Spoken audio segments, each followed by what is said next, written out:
So here's the timing cover on the back end of the engine, which you can only access when you've got the engine out. And what we're going to do is take all the bolts off, take the cover off, and let's see what the components are like on the inside.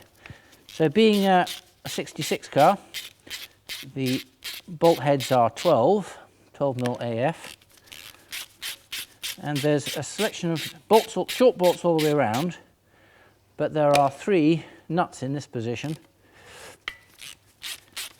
into studs, and there's a flat across the top, so you can't put this in, can't put the cover on upside down.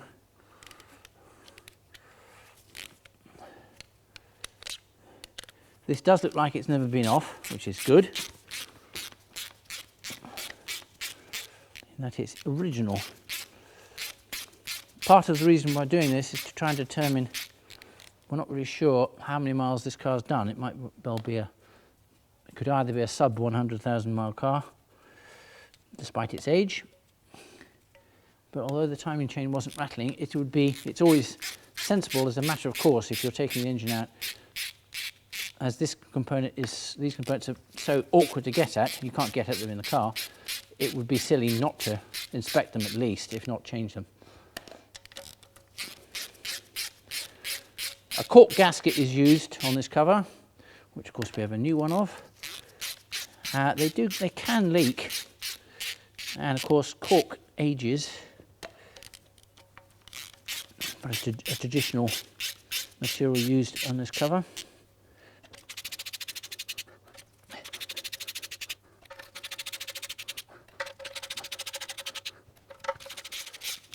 Okay, that's the last bolt.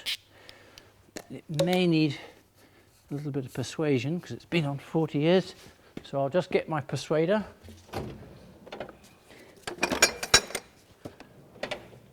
In that case, this is a gentle persuader. It's a plastic mallet, and you can instantly hear when you hit it, the sound changes as it unsticks itself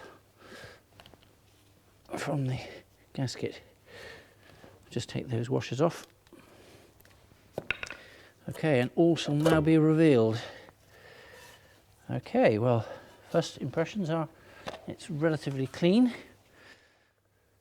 So here we have the block, which we've already had the head off, and we've already done some cleaning up of the head face, and I've put these 2 extra bolts in with large washers just to hold, as a security point, just to hold the liners down, because we're going to turn the engine over to set the valve timing. Now, here's all the timing components at this end, and because I don't have a cylinder head, there's no resistance on the camshaft, I'm going to turn the engine over using the nut on the end of the pulley here. And because I can see here where the pistons are, I can see we're coming up to top dead center. So just by feel, I can pretty much get a position where top dead center is. Now, taking our straight edge, you go through the center line of the crankshaft, the center line of the the camshaft, and in theory, that bolt and the the dowel should also be in line, and it is slightly out, but because I can see at this end, I can see that I am actually at TDC. So that's good enough for where we are. So we have the camshaft timing set at top dead center, and we're now going to start removing the components to replace them.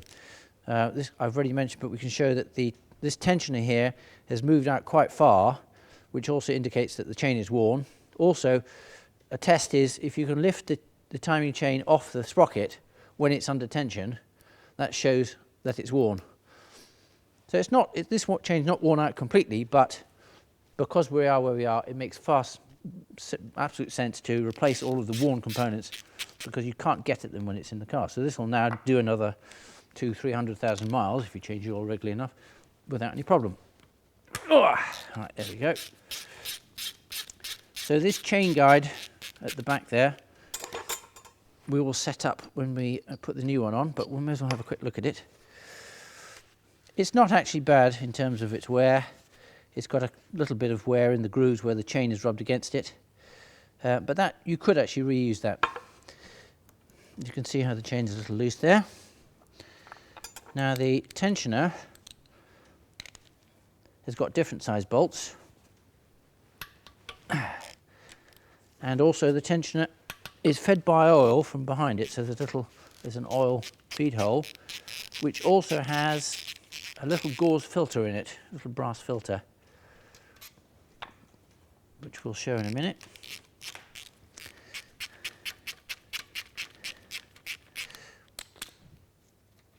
So, undoing the bolts, and I'm trying to move the tensioner. Here we go. So there's the tensioner out. And so here's the gauze filter in the back of the tensioner, and I'll just pull it out. All it is a little brass, very fine gauze filter, and you can see this has got dirt on it, or little bits of debris which has been pumped up from in the oil and is prevented from going into the tensioner by the gauze.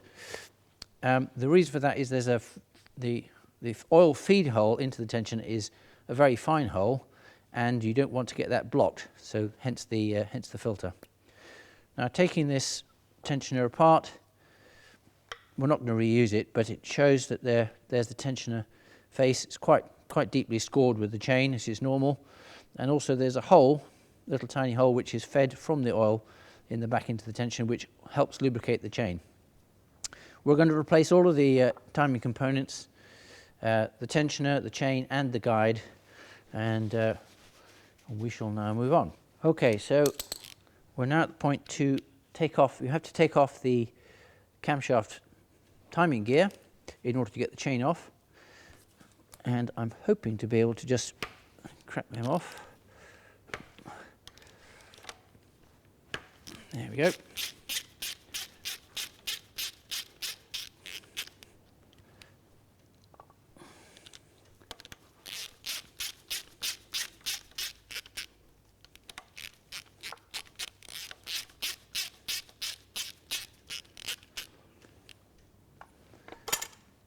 In other cars, you might even get to the point where you would potentially change the actual cam gear itself, but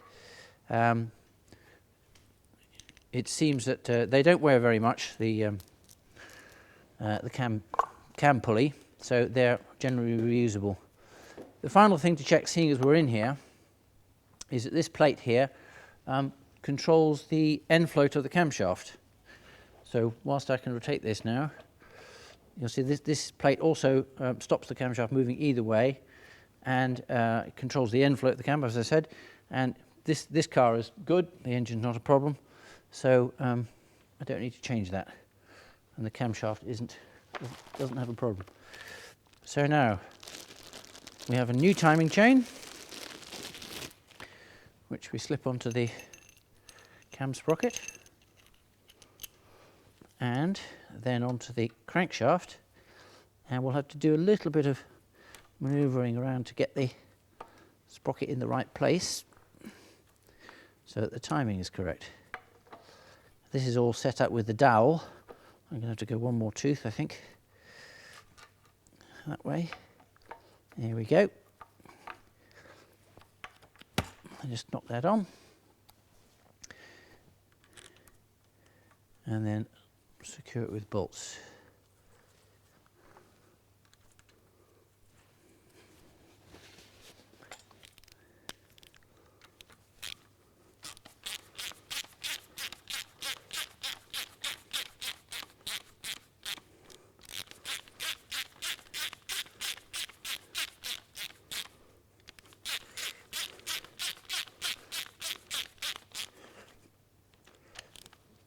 Now, no doubt the caption on the bottom of your screen will tell you what torque setting the bolts should be, and you need quite a small torque wrench to do them because they're not very tight, that I'm going to do them with my calibrated arm from years of experience. Double check that we have everything in line. There we go, straight edge, that shows that's pretty much spot on, even though we're going to be taking the tension out of the chain like that, and it will move it slightly. But it's less than half a tooth out, so we can't get it any closer, the timing any closer than that. So there are two types of, or there are a couple of types of chain tensioner. this one in my hand, you can see that I'm allowing it to come in and out under spring tension, which is inside. And this bit here is the ratchet that'll stop it going in or out. And this little device in here, using the screwdriver, is the bit that controls it. If I put that to one side, that stops the tensioner coming out. It locks that plunger. And if I put it the other way, it actually ratchets out. This is how it would operate in the car as the chain wears. As the chain wears, it goes over a ratchet, and I can't push it back in. So therefore, it holds the tension in the chain. So I'll put it back down to where we want it to be, which is there. This is for installation. All right, and we will. I will need to clean my little gauze filter. So now here is my little gauze filter, which I've just cleaned in petrol and then blown out with air, and I fit it into the into there on the new tensioner, and then move the whole thing into place like that. Now bolts go in. Might have to wiggle it slightly to get them to line up.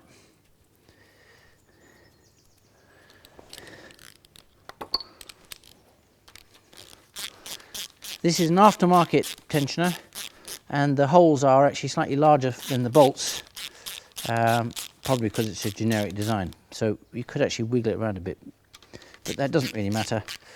Again, provided it's on and it's secure, we shouldn't have a problem. Okay, now the last thing to do, which we remember to do, is to tension the chain. You have to release this little device such that it goes in the opposite direction. So now, as it moves out, it will, as the chain wears, the plunger will move out under the spring pressure and oil pressure as the engine's running, take up the tension of the chain, and this little plunger with a ratchet on it will stop the plunger coming back and therefore keep the tension in the chain. Okay, so the final bit is the guide. See, here we have a nice new guide compared to the slightly worn one. Now this will has to be set up with a little bit of clearance. We set it up using a feeler gauge. If I can get the bolts to start, be good. So you can see the elongated slots here, which allow you to move this guide in or out to get the right clearance. And the clearance between the guide and the chain is specified as 0.1 to 0.5 millimeters, which is quite a large tolerance. And the easiest way to do it is to take a feeler gauge. In this case, I've got a nice long feeler gauge. Slip the feeler gauge in between the chain and the guide, and just lightly holding it in place, even though the chain is under tension, then do up your guide bolts.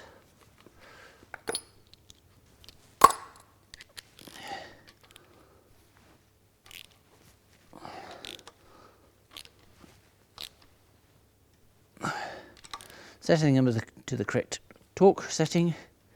There we go. And then remove your tensioner, remove your feeler gauge.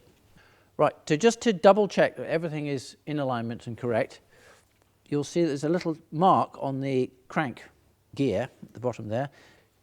This rather vague mark here is on the cam wheel, and that should point directly at the crankshaft, which it is. And to double check, we use the straight edge through the middle of the crankshaft and the middle of the camshaft, and look that all of these things are in line, and they are. So can you see that that should line up with all of the marks? Yeah, that's fine. Good. Okay. So now we've got all the timing components in place and everything is set up correctly. We've cleaned up the the timing cover and also the gasket face, and I wanted to point out a couple of things. In the sump here, we've got 5 fixings that hold the cover on. The 4 on the bottom are actually drilled straight through and aren't blind holes like the rest of them at the top, and therefore also, as they're low down and in the sump, they can weep oil. So the little trick is, where as you put the lower bolts in, is to put a little bit of RTV on the threads. Now I'm also going to use a little bit of just a touch of RTV on the gasket surface, just to hold the cork gasket in place as I put the cover on. Also, it'll help it to seal in the long run. So we're just with a touch of a little blob of RTV. Again, this is really not really trying to help it seal, but more to hold it in place when I'm trying to put the cover on.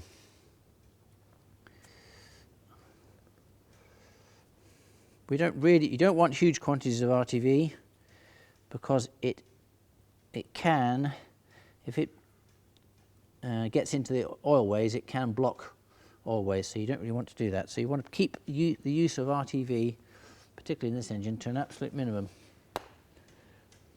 So here's the new cork gasket, and it only goes one way. It's got a flat on the top, goes over the studs here. You'll probably find that the holes don't quite line up perfectly, but they should line up sufficiently well. And using the RTV as a sort of temporary glue, just to hold it in place, we can hopefully be good enough. The last thing I want to do before putting the cover on is to give the new chain and tensioner just a little coat of oil, early oil, so that when the engine starts up, first of all, it's not all dry. Always a good thing. Engines like lubricant all over them. And you quickly put the cover on before it starts dribbling. So here we go, clean cover, pop it into place. And the first to go on would be the nuts on the studs.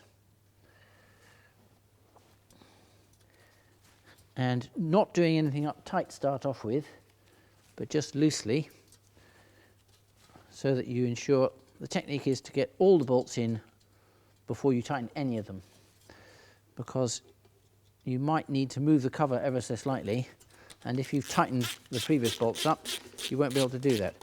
So that's not even going to be finger tight, that's just going to be just nipped. Also, by getting one of the bolts in further round will again help line up the gasket.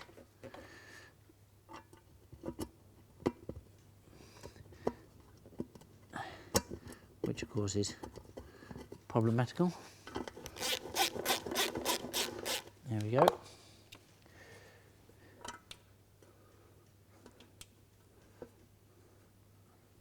Trying to get the bolt to start, but it doesn't want to.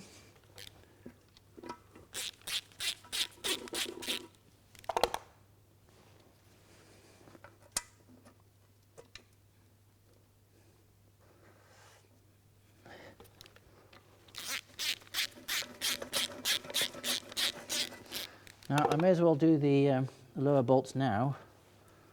So a touch of RTV on the threads.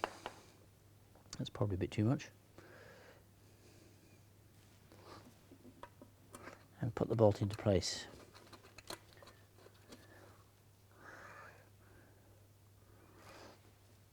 You can actually see this one's already dripping from the oil that I put. So a little bit of RTV just onto the thread of the nut or the bolt.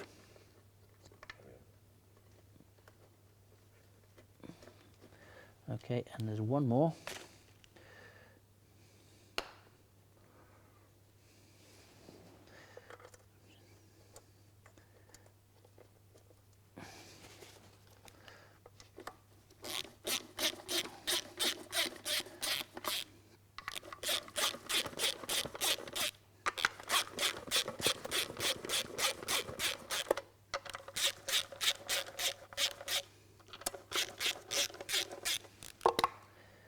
And then just put in the remaining bolts.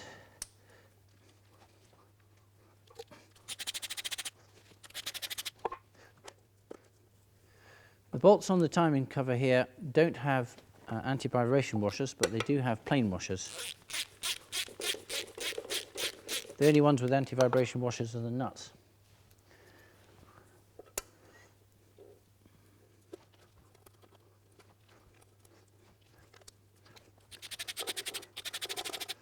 So now I've got all the bolts in place, I can now start evenly tightening them all down, compressing the cork gasket.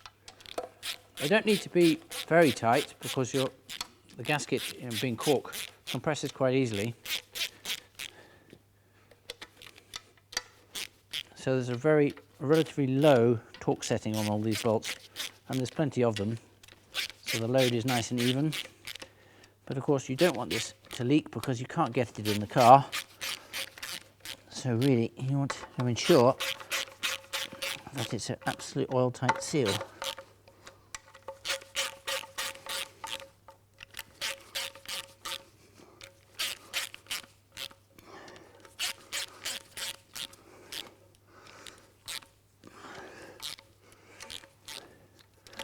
As you go around a couple of times, there'll be a bit of give as you tighten them all up evenly.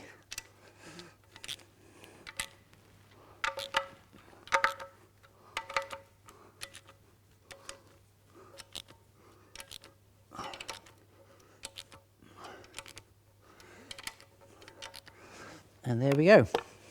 That job's done. We can move to the other end of the car.